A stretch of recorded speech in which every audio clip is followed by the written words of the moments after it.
인물로 보는 명성 청소년 큐티 거인의 세계. 함께 인사하겠습니다. 매일 명보. 안녕하세요. 화요일 담당하는 김동호. 명성 전사입니다. 아주 지난주에 아주 신이 났더만. 아 그쵸. 어? 제가 이제 유재석 날릴 거라 그랬는데 아주 제가 날라갔어요. 제가 날라갔어요. 왜요? 괜찮지만 아, 왜? 역시 이게 사람이 본인의 자리를 알아야 돼. 왜 잘했는데 왜요? 아니, 아 잘하시더라고. 아주 그냥 질문도 잘하시고 리드도 잘하시고. 살짝 이제 반란을 꿈꿨으나 아. 처참하게 진압됐다. 누구한테? 나는 진압한 적이 없는데. 아니 진압은 이제 진압했다고요. 시청자들이 있잖아. 시청자들. 민초들에 의해. 아 그쵸. 민초들에 의해. 너는 너 진압했다. 자리를 알아라. 이렇게 얘기하더라고. 시청률로 조회수로 딱 이렇게 얘기하길래. 좋습니다. 저희가 이제 마지막이죠. 아 그쵸. 어떠세요? 올해 안에 이렇게 저희가 맨 처음에 시작했던 게 사순절 묵상이었고, 네. 그 다음에 담요했고, 거인의 세계 하면서 뭐 배우신 점이 좀 있다면? 그러니까 배웠다기보단 그러니까 좀 습관을 좀 들였던 것 같아요. 그러니까 배운 적은 없다. 아니 그게 배운 거죠. 아 이게 뭔가 그러니까 이제 말씀을 이제 어쨌든 이제 설교를 써야 되는데 이제 이게 성경을 읽는 그 조금이라도 이제 내가 습관에 들여서 하루에 조금이라도 읽지 않으면 아 이게 참 어렵겠다라는 생각을 많이 했고 근데 이거를 하면서 이걸 하면서 오케이. 네, 하면서 그러니까 성경을 이제 내가 봐야 되니까 이제 어쩔 수 없이 보게 되면서 뭔가 이렇게 성경을 읽는 습관이 좀 쌓여진 것 같고 좋습니다. 그리고 이제 부장님 커밍아웃 했을 때 원래 안 읽었었는데 아닙니다. 읽었어요.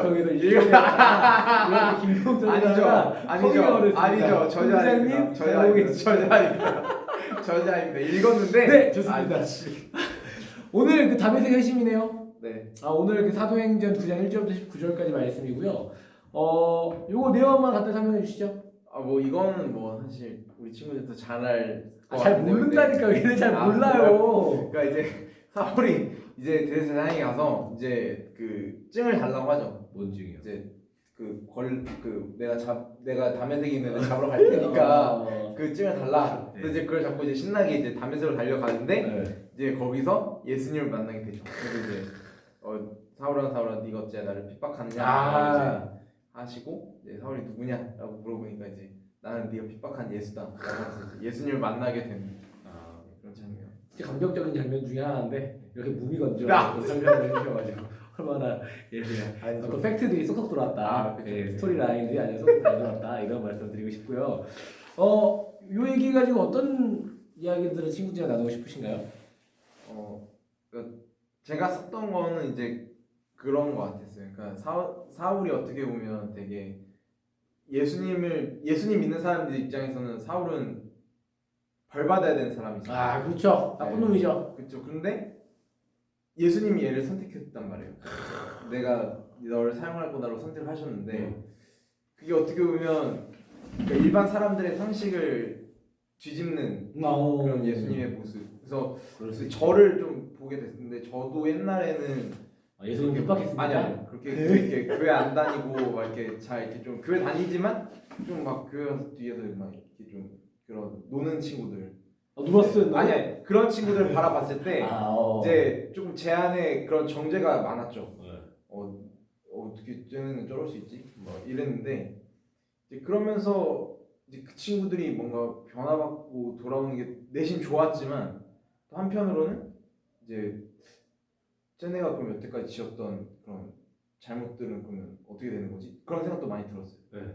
그래서 이제 그런 걸 봤을 때 이 기독교인들도 처음에 사울을 바라보았을 때 변화되고 나서 맞아. 왜냐면은 처음에 바울이 찾아갔을 때 베드로랑 요한이 멀리하잖아. 그렇죠. 그러니까 약간 이런 거죠. 그러니까 사실은 하나님이 일하시는 게 우리에게 납득이 안 되어지는 경우도 분명 있죠. 사실은 이제 상식을 뒤집는다는 게 이런 거죠. 그러니까 이런 사람이 하나님 앞에 쓰임 받을 거야 라는 생각들이 우리에게 있는데 하나님이 늘 그렇게 일하시지 않더란 말이죠. 그렇죠. 그 얘기를 하고 싶으신 것 같아요. 그래서 이제 그런 걸 봤을 때, 그러니까 뭐 사실 우리도 주님 앞에 서면 뭐 그 친구들이나 저나 똑같은 죄인들인데 이제 어떻게 보면 나도 버림받을 수밖에 없지만 주님이 상식을 뒤집으셔서 나를 불러주셨단 말이에요. 그렇게. 그래서 우리가 그것을 좀 돌아보고 이제 그런 친구들 향해서 뭐 정죄나 그런 게 아니라 예수님의 마음을 품고 같이 이제 뭔가 바라고 품자 이런 마음으로 이제. 저는 사실은 이제 이 본문 전선 말씀 들으면서 어떤 생각이 들었냐면, 그러니까 우리가 하나님의 주권 앞에 섰을 때 우리는 이야기할 수 있는 것이 없구나. 그러니까 사실은 이걸 인정하는 게 되게 어렵거든요. 아까 김동준 사람이 얘기했잖아요. 내 앞에 노는 애가 있었어요. 나쁜 놈이 있었단 말이에요. 분명히 나쁜 놈이었어요. 그러니까 누가 봐도 나쁜 놈이었다니까. 그런데 그 나쁜 놈이 회심해서 우리 앞에 서 있게 된다고 생각해 봅시다. 그러면은 얘가 지금까지 했던 나쁜 짓은 어떻게 할 거예요? 물론 이제 김동준 사람이 어떻게 설명했냐면 나도 죄인이고 얘도 죄인이다 라고 설명해 주셨습니다. 아주 어떻게 보면 가장 건강한 그 도식이죠. 그런데 사실은 우리 마음가운데 어떤 마음이 있냐면, 솔직히 나는 재벌 죄를 안 졌거든. 솔직히 나는 누구를 때리지도 않았고 누구를 죽이지도 않았어. 그런데 쟤는 그런 짓을 한 사람이란 말이지. 그런데 그 사람이 하나님 앞에 쓰임받는 모습을 우리가 보게 될 때가 있다라는 거죠. 그런데 로마서에 보면 바울이 그런 얘기예요. 하나님 주권 설명하면서 어찌 그 그릇이 그 주인에게 나에게 왜 이런 걸 담냐라고 물어볼 수 있겠냐라는 이야기를 합니다. 그러니까 이런 거죠. 여러분, 우리가 살고 있는 세상은 한 개인의 인권과 생각들을 굉장히 존중해주는 시점에서 우리를 바라봅니다. 그죠? 선생님 그렇잖아요. 나의 존재에 대해서, 인간의 존재에 대해서 굉장히 어떻게 가치를 격상시켜 놓죠. 그런데 이걸 다른 말로 하면 인본주의라고 해요. 그런데 여러분, 한 가지 분명한 건 뭐냐면 성경은 신본주의입니다. 하나님의 뜻은 우리 생각 위에 있습니다. 저는 이걸 인정하기까지 꽤 오랜 시간이 걸렸던 것 같아요. 그런데 그럼 분명히 기억해야 할 것은 하나님의 뜻은 우리가 생각하는 어떠한 것보다 크고 높습니다. 저는 이 모습에서 그 모습이 보이는 것 같아요. 그러니까 솔직히 약간 김동준 선생님 이야기하는 나도 죄인입니다라고 고백하는 모습이 건강한 모습일 수 있지만 그게 나쁘게 안 되는 친구들 분명히 있을 거거든요. 그런데 저는 이렇게 말씀드리고 싶습니다. So what? 우리가 그렇게 하는 거랑 상관없이 하나님께서는 일하신다는 거죠. 그런 모습이 우리의 삶 가운데, 우리 인생 가운데, 그리고 이 시대 앞에 분명히 존재한다는 걸 이야기할 수밖에 없을 것 같습니다. 어디 한마디 더? 저는 이제 요 믿음의 거인을 하면서 제가 개인적으로 느꼈던 거는 이 사람들이 이제 살아가면 사실 뭐 연약한 부분도 많이 있었잖아요. 네. 근데 어떤 그 포인트가 한 번씩 있었어요. 삶에서. 예수님을 만나는 시간이 있었고 예수님의 그런 그늘 안으로 완전히 들어가는 시간이 있었는데 그 뒤부터는 이들의 고백이 완전 달라졌다라는 거죠.